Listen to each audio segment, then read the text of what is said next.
providing timely, relevant content to providers who care for children. Welcome to Pediatrics in Practice, presented by Children's Mercy Kansas City. Here's Dr. Michael Smith.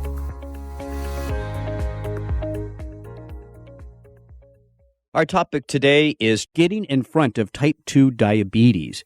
And my guest is Dr. Yoon Yang. She is the medical director of the Type 2 Diabetes Prevention Program in the Endocrine Department at Children's Mercy Kansas City. Dr. Yang, welcome to the show. Thank you for having me. So obviously, I think we all know that the type 2 diabetes originally was called adult onset diabetes, but that's not the case anymore. Why are we seeing an increase in children with type 2 diabetes? So that is a very good question. Because type 2 diabetes is linked with overweight or obese.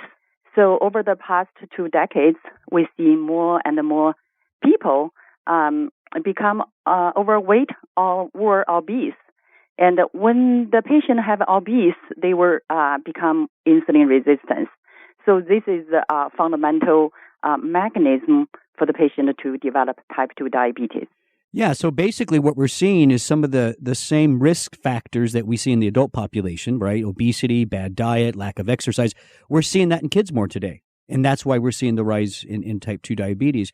What do you think, at the practitioner level, in the everyday clinics, the community hospitals, what could we be doing better to get a handle of this problem?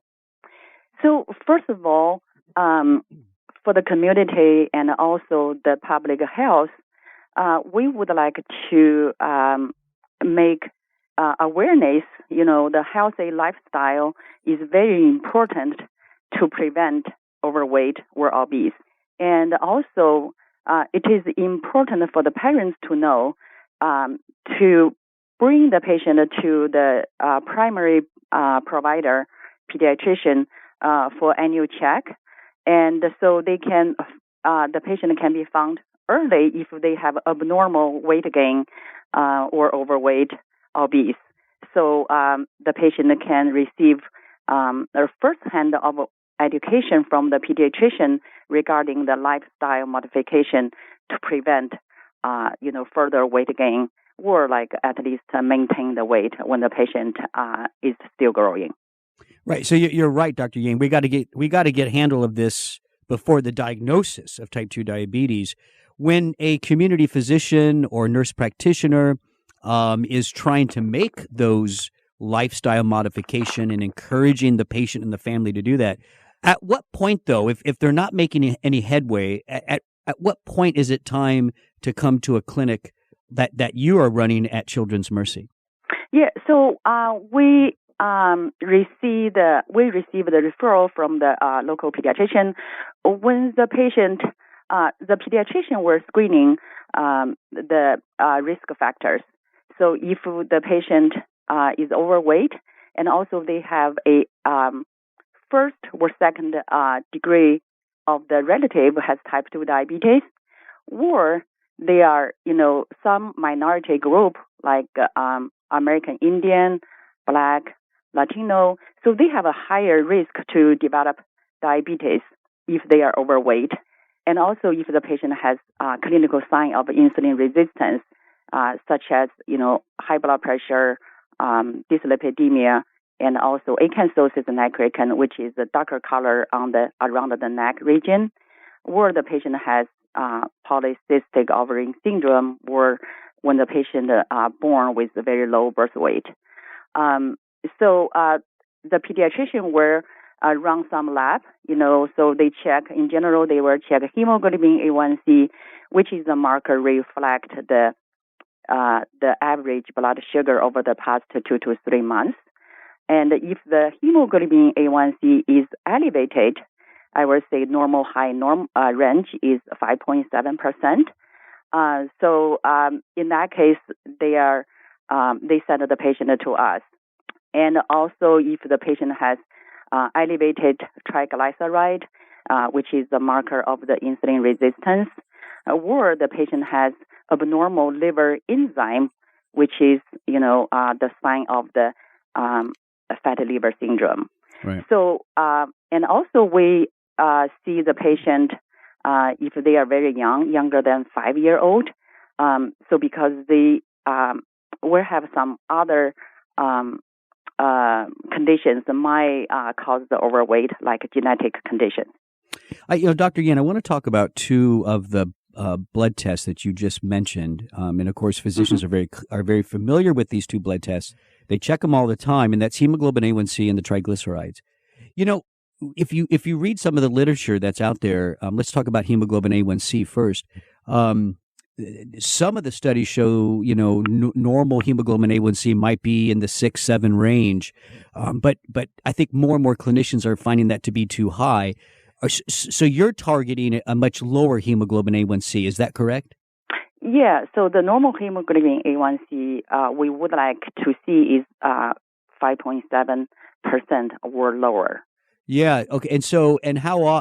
So in the context of a child who's overweight, who's not eating well, who's inactive, what kind of hemoglobin A1Cs do you commonly see? What level does it get up to? Yeah. So in general, is from the 5.8% to like 6.3%. That is the populations that are the patients we see the most before they develop real, true type 2 diabetes, which is hemoglobin A1C will be 6.5 and above. Right. Okay. So that 5.5 to 6.5 range, that's that opportunity, right, to act now and proactively start doing the things we need to do to improve insulin sensitivity. What about the triglycerides? What level do you look for there? Triglyceride actually based on the new Pediatric Endocrine Society. So the new criteria based on the age, in general, we don't want to see higher than 130 for the older patient, for the younger patient. But for the older patient, we would like to see actually lower than 100, which is a little bit different with the regular reference range, because based on the lab, sometimes they were labeled it is normal if the triglyceride is less than 200. Which is high for the patient if they are overweight or obese. Right. Yeah. So we need to rethink those triglyceride numbers a little bit as well. So before we get into, the clinic that you manage, the type 2 diabetes prevention program at Children's Mercy, I want to talk a little bit about and get your take on this. How powerful, how much of an effect can those lifestyle modifications really make? If a child loses weight and starts eating fresh, healthy food, what kind of outcome do we see from that? It is great outcome.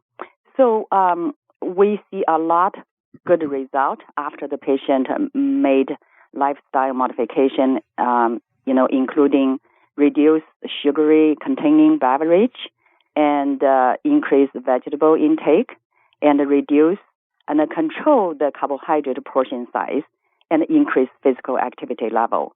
So we do see very good result when I see the patient back in 3 or 4 months when we recheck the lab, and then so all the markers actually have improved. So we do see a very good result if the patient can make change. Let's talk a little bit, Dr. Yan, about the clinic that you run at Children's Mercy. Walk us through a typical patient visit with the family when they come see you. Yeah. So when the patient come here, and I work with one nutrition specialist working in our clinic, so the patient will be evaluated by nutrition specialist regarding the lifestyle. So the nutrition specialist will find the area the patient can make change, such as, reduce the sugary drinks or actually avoid, and also increase the vegetable intake and evaluate the patient screening time, like stay on the computer or phone and a game, and also talking about physical activity. That is the very important role for the nutrition specialist to give the education to the family and the patient. So after the nutrition specialist sees the patient, we will talk through, and then so I will learn something like key things. So the nutrition specialist, would like to make change first. I will go to see the patient and emphasize the key points. And as a pediatric endocrinologist, the two things I'm actually focused on, in addition to the lifestyle modification, is screening for any potential reason actually cause this abnormal weight gain, such as some rare condition like Cushing syndrome and significant hypothyroidism, or some genetic condition like Prader-Willi syndrome, or other rare conditions. That's number one. Number two is that I we as a medical provider, we screening for the comorbidity or like complication, like sleep apnea, or if the female, and we screening for the polycystic ovarian syndrome, which is a PCOS, and also if the patient has any orthopedics complication like joint injury or knee injury, or we screening for the mental health, like if the patient has depression or anxiety. So this just we combine this effort together. So the number one is that we can give the patient instruction and also give them tool and how to make change. But in the meantime, we would like the patient and the parents to understand, why that we need to make a change, right? So number one is that we would like to prevent or delay the onset of type 2 diabetes, and also we would like the patient to have a good life quality in the future. Right. Well, very comprehensive, right? And I like that approach where you're really looking at the child holistically. What's going on? Why is there that weight gain? So it's a very comprehensive and rigorous workup of the child. So, Dr. Yang, I want to thank you for the work that you're doing at Children's Mercy, and I want to thank you for coming on the show today. You're listening to Pediatrics in Practice with Children's Mercy Kansas City. For more information, you go to childrensmercy.org. That's childrensmercy.org. I'm Dr. Mike Smith. Thanks for listening.